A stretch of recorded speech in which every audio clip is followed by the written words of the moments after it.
Ama Mirna. Ayan.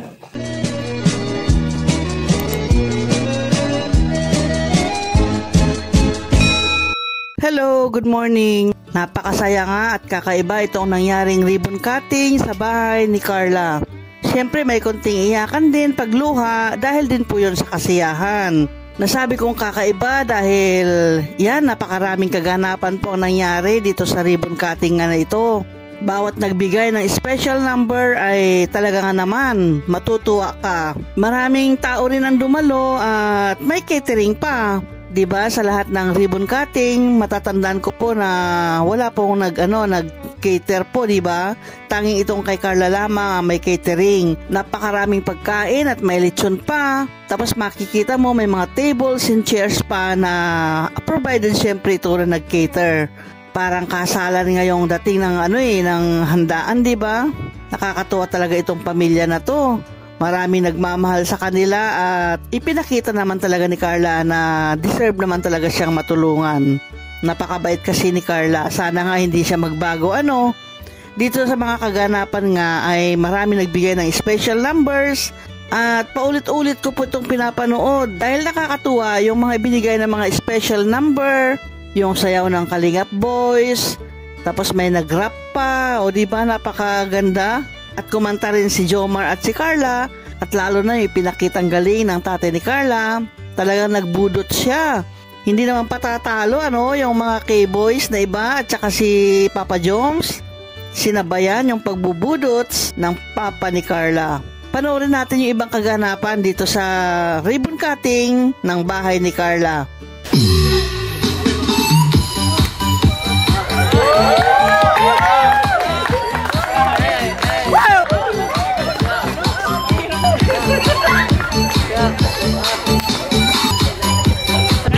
Ito nais ko lang iparating kami saludo sa iyo. PSM ang aking tatak. PSM nala ay galak. PSM tumutulong sa mahirap. PSM kasabay sa pag-aral. PSM ang aking tatak. PSM ang P-Boys. Tinidigan ko, nilapitan ko, hanggang sa may diwata na magtinag ko.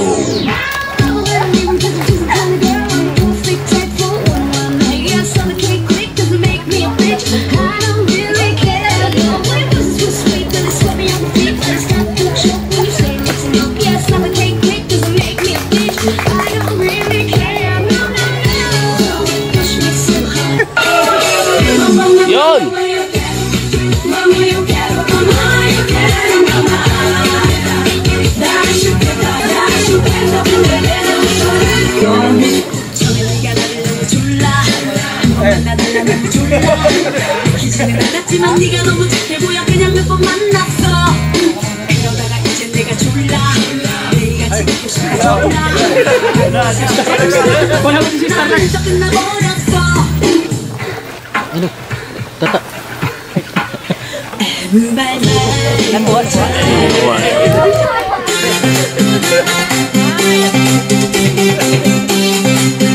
sei canzone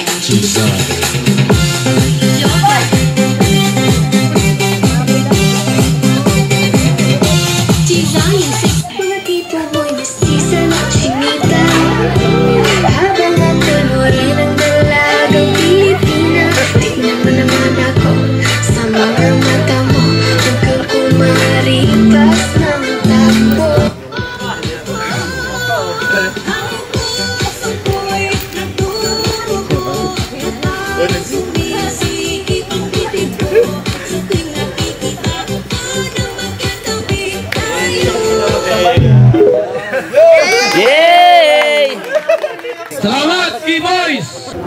Sa mga K-Boys, Kuyas and Tatay, thank you so much po sa banding. Sobrang solid pag magkakasama po tayo. Sobrang saya at dahil rin po sa inyo, unti-unti kong na-overcome ang pagiging mahiyain ko. Sobra dati. Ngayon, komportable na po ako sa bawat isa sa inyo.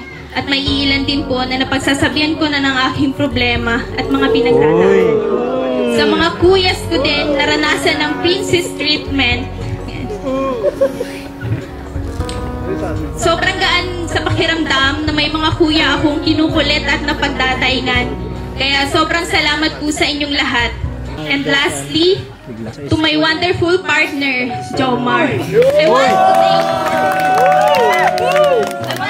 you from the bottom of my heart for everything you've done for me. Your support and encouragement have meant so much to me. And I am so grateful for your love and support. Thank you a million everything you've done. I hope that we can continue to make wonderful memories together.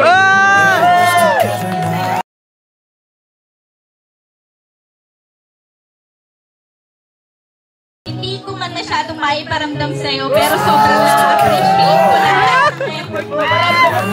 Saka sa pinakamahalagang tao sa buhay ko. Thank you. Ayan, o diba? Iba-iba talaga yung mga ginawang special number. At lahat ng mga manunod doon, lalo na yung mga kalingap, ay talaga nga naman tuwan-tuwa. Nag-cheer pa sila pag may mga nakakatuwang portion na nababanggit doon sa ribbon cutting.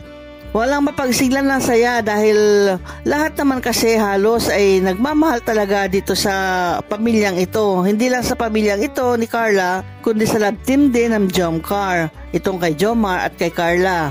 Ayan, isang bahay na naman ang naipatayo ng kalingap. Parami na nga yung mga natutulungan ng kalingap team. Lalo na sa pabahay. Nako, sino ba naman ang may ganyan sa mga charity vloggers, di ba? Tanging sa kalingap team lang ang may pabahay na ganyan. Masasabi natin na ibang mga vloggers ay tumutulong din. Hindi nga lang sa pabahay, kundi tumutulong sila ng pang-ayuda doon sa mga nangangailangan. Iba-ibang klaseng tulong naman ay binibigay nila. Pero dito sa Team Kalingap, sa pangunguna ni Kuya Bal Santos Matubang, ay hindi lang ayudang binibigay, hindi lang bigas, grocery, pera, gamot, hindi lang yon, kundi itong bahay nga na ipinapatayo ng bawat deserving na tutulungan nila. Kaya itong bahay ni Carla ay tapos na, na-turn over na rin ito, at hindi tumigil ang kalingap sa patuloy na pagtulong nila. Ongoing pa rin yung ibang mga kinoconstruct na mga pabahay para doon sa mga tinutulungan o doon sa mga deserving na kailangan talaga nila ng maayos na bahay. Isa na rin itong si Super Mac na binigyan din o bibigyan din ni Kalingap Rab ng bahay dahil deserving naman talaga siya. Abangan natin yung ibang ribbon cutting na gaganapin sa mga itinayo o sa mga itatayo pang bahay ni Kalingap Rab at ni Kuya Bal Santos Matubang. Ganon din yung mga bahay na itinatayo ng ibang Kalingap charity vloggers. Napakarami po niyan. Abangan po natin yan. Credit po pala kay Kalingap Rab dahil sa kanya po yung video na ito. Ay salamat kay Kalingap Rab sa video na aking ginamit. Muli hanggang sa susunod na video. Salamat sa panonood. Bye-bye!